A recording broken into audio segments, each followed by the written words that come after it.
Operation ಅಸ್ಥಿ ಪಂಜರದ ಶೋಧ ಮುಂದುವರೆದಿದೆ. 13ನೇ ಸ್ಪಾಟ್ನ ಪಕ್ಕದಲ್ಲೇ ಈ ಕಾರ್ಯಾಚರಣೆಯನ್ನ ಮಾಡ್ತಾ ಇದ್ದಾರೆ. ಊಟದ ವಿರಾಮವೂ ಇಲ್ಲದೆ ಕಾರ್ಯಾಚರಣೆಯನ್ನ ಸತತವಾಗಿ ಅಧಿಕಾರಿಗಳು ನಡೆಸ್ತಾ ಇರೋದನ್ನ ನೋಡ್ತಾ ಇದ್ದೀರಿ. 2 ಹಿಟಾಚಿಯನ್ನ ಬಳಕೆ ಮಾಡಿದ್ದಾರೆ. ಆ ಹಿಟಾಚಿ ಮಣ್ಣನ್ನು ತೆಗೆದು ಹಾಕ್ತಾ ಇದೆ. ಅದರ ಜೊತೆಗೆ ನೀರು ಕೂಡ ಅಲ್ಲಿ ತುಂಬಿಕೊಳ್ತಾ ಇರೋದ್ರಿಂದ ಮಗದೊಂದು ಕಡೆಯಲ್ಲಿ ಪಂಪ್ ಸೆಟ್ಗಳನ್ನ ಬಳಕೆ ಮಾಡಿ ನೀರನ್ನು ಹೊರ ಹಾಕುವಂತಹ ಕೆಲಸವನ್ನ ಮಾಡಿದ್ದಾರೆ. ಇದರ ನಡುವಲ್ಲೂ ಕೂಡ ಮಳೆ ಮುಂದುವರೆದಿರೋದನ್ನು ಗಮನಿಸಬಹುದು. ಛತ್ರಿಗಳನ್ನು ಇಟ್ಕೊಂಡು ಕಾರ್ಯಾಚರಣೆ ಹೇಗಾಗ್ತಾ ಇದೆ, ಏನು ಎತ್ತ ಎಲ್ಲದರ ಬಗ್ಗೆ ಡಿಟೇಲ್ ಆಗಿ ಮಾಹಿತಿಗಳನ್ನು ಪಡ್ಕೊಳ್ತಾ ಇದ್ದಾರೆ. ಅದನ್ನು ರೆಕಾರ್ಡ್ ಮಾಡ್ಕೊಳ್ತಾ ಇದ್ದಾರೆ. ದಾಖಲೆಗಳನ್ನು ಮಾಡ್ಕೊಳ್ತಾ ಇರುವಂತಹ ಕೆಲಸವೂ ಕೂಡ ಆಗ್ತಾ ಇದೆ. ಇಲ್ಲಿಯವರೆಗೂ ಎಷ್ಟು ಅಡಿ ಆಳಕ್ಕೆ ತೆಗೆದಿದ್ದಾರೆ, ಮುಂದುವರೆದಂತೆ ಎಷ್ಟು ಅಡಿ ಆಳಕ್ಕೆ ಕೊರೆಯಲಾಗುತ್ತೆ, ಮುಂದುವರೆದಂತೆ ಏನಾಗುತ್ತೆ ಅನ್ನುವಂತಹ ಪ್ರಶ್ನೆಗಳು ಸಹಜವಾಗಿ ಧರ್ಮಸ್ಥಳ ಗ್ರಾಮಸ್ಥರಿಗೂ ಇದೆ, ನೋಡುಗರಿಗೂ ಇದೆ, ಇದರ ಪರವಾಗಿರುವಂಥವರಿಗೂ ಇದೆ. ಸೊ ಮೊದಲಿಂದ ಆತ ಹೇಳ್ಕೊಂಬಂದ ಹಾಗೆ ಈಗಲೂ ಕೂಡ ಆತನ ಕಾನ್ಫಿಡೆನ್ಸ್ನ ನೋಡಬಹುದಾಗಿದೆ. ಇನ್ನಷ್ಟು ಅಪ್ಡೇಟ್ಸ್ ಪಡೆಯೋಣ ನಮ್ಮ ಪ್ರತಿನಿಧಿ ದೀಪಕ್ ಜೈನ್ರಿಂದ. ದೀಪಕ್, ಉತ್ಖನನ ಕಾರ್ಯ ಮುಂದುವರೆದಿದೆ. ಸೊ ಈಗ ಎಲ್ಲಿವರೆಗೂ ಬಂದಿದೆ, ಅಂದರೆ ಎಷ್ಟು ಅಡಿ ಆಳಕ್ಕೆ ಕೊರೆದಿದ್ದಾರೆ? ಅಂದರೆ ಇವತ್ತು ನಿನ್ನೆಯ ರೀತಿಯಲ್ಲಿ 18 ಅಡಿ ಆಳಕ್ಕೆ ಕೊರಿಬೇಕು ಅಂತ ನಿರ್ಧಾರ ಮಾಡಿದ್ದಾರಾ? ಇಲ್ಲಿಗೆ ಮುಗಿಸೋ ಲಕ್ಷಣಗಳೇನಾದರೂ ಕಾಣಿಸ್ತಾ ಇದೆಯಾ? ಆರಂಭದಲ್ಲಿ ಆತನ ಹೇಳಿಕೆಗಳ ಬಗ್ಗೆ ಒಂದು ವಿಶ್ವಾಸ ಇತ್ತು. ಆ ವಿಶ್ವಾಸ ಎಲ್ಲಿಯವರೆಗೂ ಅಂದರೆ ನಿನ್ನೆವರೆಗೂ ಇತ್ತು. ಈಗ ಅದು ಉಳ್ಕೊಂಡಿದೆಯಾ? ದಿವ್ಯ ಜ್ಯೋತಿ, ನಿನ್ನೆ ಸಂಜೆ ಸುಮಾರು 22 ಅಡಿ ಆಳದವರೆಗೂ ಕೂಡ ಹೋಗಿರುವಂಥದ್ದು. ಅಗಲಕ್ಕೆ 18 ಅಡಿಯಷ್ಟು ಆಳಕ್ಕೆ ತೋಡಿದ್ದಾರೆ. ಅಲ್ಲಿ ವಿಪರೀತವಾದ ನೀರು ಬಂದ ಕಾರಣ ಆ ಕಾರ್ಯಾಚರಣೆಯನ್ನು ನಿಲ್ಲಿಸಿದ್ದಾರೆ ಆ ಭಾಗದಲ್ಲಿ. ಯಾಕಂದ್ರೆ ಆತನಿಗೂ ಸ್ಯಾಟಿಸ್ಫೈ ಆಗಿದೆ ಅನ್ನುವಂಥದ್ದು. ಆರಂಭದಲ್ಲಿ ಬೇರೆ ಗುಡ್ಡಗಳ ಬೇರೆ ಸ್ಪಾಟ್ಗಳ ಲೆಕ್ಕಾಚಾರವನ್ನು ತಗೊಂಡ್ರೆ ಅಲ್ಲಿ 4 ಅಡಿ 6 ಅಡಿಯವರೆಗೂ ಮಾತ್ರ ಹೋಗ್ತಾ ಇತ್ತು. ಆದ್ರೆ ನಿನ್ನೆ ಆತ ಬಹಳ ಡೀಪ್ನವರೆಗೂ ಬೇಕು ಅನ್ನುವಂಥದ್ದನ್ನು ಆತ ಹೇಳಿದ್ದ. 15 ಅಡಿಗಿಂತಲೂ ಹೆಚ್ಚು ಅಡಿಗೆ ಹೋಗಬೇಕು ಮತ್ತು ಬಹಳ ಅಗಾಧವಾದ ಜಾಗದಲ್ಲಿ ಅಲ್ಲಿ ಶೋಧವನ್ನು ಮಾಡಬೇಕು ಅನ್ನುವಂಥದ್ದು.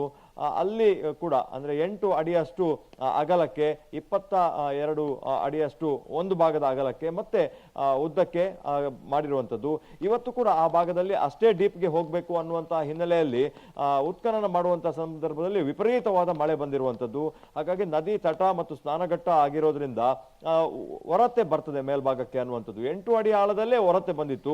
ಹಾಗಾಗಿ ನೀರನ್ನ ಪಂಪ್ ಸೆಟ್ ಅನ್ನ ಹಾಕಿ ಆ ನೀರನ್ನ ಲಿಫ್ಟ್ ಮಾಡುವಂತ ಕೆಲಸವನ್ನ ಮಾಡ್ತಾ ಇದ್ದಾರೆ. ಅದ್ರ ಜೊತೆಗೆ ವಿಪರೀತವಾಗಿ ಮೇಲ್ಭಾಗದಿಂದ ಕೂಡ ನೀರು ಹರಿದು ಹೊಂಡಕ್ಕೆ ತುಂಬಿಕೊಂಡಿರೋದ್ರಿಂದ ಅಲ್ಲಿಂದ ಆತ ಉತ್ತರ ದಿಕ್ಕಿಗೆ ಜಾಗವನ್ನ ತೋರಿಸಿದ್ದ. ಅಲ್ಲಿ ಉತ್ಖನನ ಮಾಡೋದಕ್ಕೆ ಮುಂದಾಗಿದ್ದಾರೆ. ಯಾಕಂದ್ರೆ ಈಗಾಗಲೇ ಅಲ್ಲಿ ಉತ್ಖನನ ಮಾಡಿದಂತಹ ಜಾಗ ಅಲ್ಲ ಅದು, ಅಲ್ಲಿ ಉತ್ಖನನ ಮಾಡುವಂತಹ ಕೆಲಸವನ್ನ ಮಾಡ್ತಾ ಇದ್ದಾರೆ.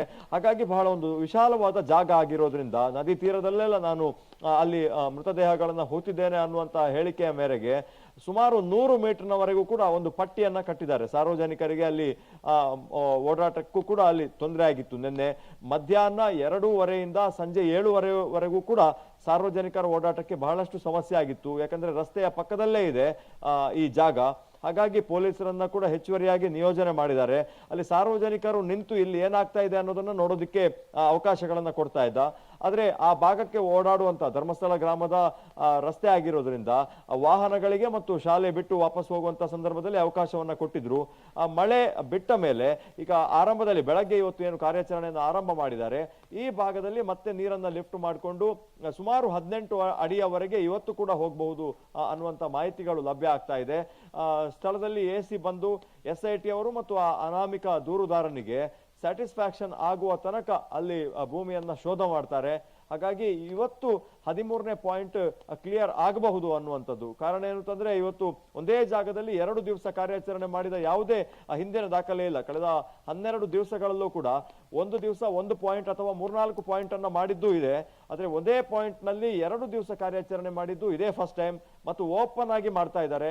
ಈವರೆಗೆ ಹಸಿರು ಪರದೆಗಳನ್ನ ಕಟ್ಕೊಂಡಿದ್ರು, ಕಾಡಿನ ಒಳಗೆ ಪೊದೆಗಳನ್ನ ದಾಟಿ ಮತ್ತು ಪ್ರಮುಖವಾದ ರಸ್ತೆ ರಾಜ್ಯ ಹೆದ್ದಾರಿಯಿಂದ ಸುಮಾರು 1 ಕಿಲೋಮೀಟರ್ ದೂರ ಬೋಳಿಯಾರ್ ಗುಡ್ಡ ಕಲ್ಲೇರಿ ಭಾಗದಲ್ಲಿ ಒಂದು ಕಾರ್ಯಾಚರಣೆಯನ್ನ ಮಾಡಿದ್ರು. ಆದ್ರೆ ಇವತ್ತು ಮತ್ತು ನಿನ್ನೆ ಮಾಡ್ತಾ ಇರುವಂತಹ ಕಾರ್ಯಾಚರಣೆ ಬಹಳ ಡಿಫರೆಂಟ್. ಓಪನ್ ಆಗಿ ಸಾರ್ವಜನಿಕರು ನೋಡಿ ಮತ್ತು ಯಾವ್ದಾದ್ರು ಒಂದು ಚರ್ಚೆ ಇತ್ತು ದಿವ್ಯ ಜ್ಯೋತಿ, ಸಿಗ್ತದೆ ಮೂಳೆಗಳು ಸಿಗ್ತದೆ, ಬುರುಡೆ ಸಿಗ್ತದೆ, ಬಟ್ ಹೇಳ್ತಾ ಇಲ್ಲ ಮೀಡಿಯಾಕ್ಕೆ ಅಂತ ಹೇಳಿ.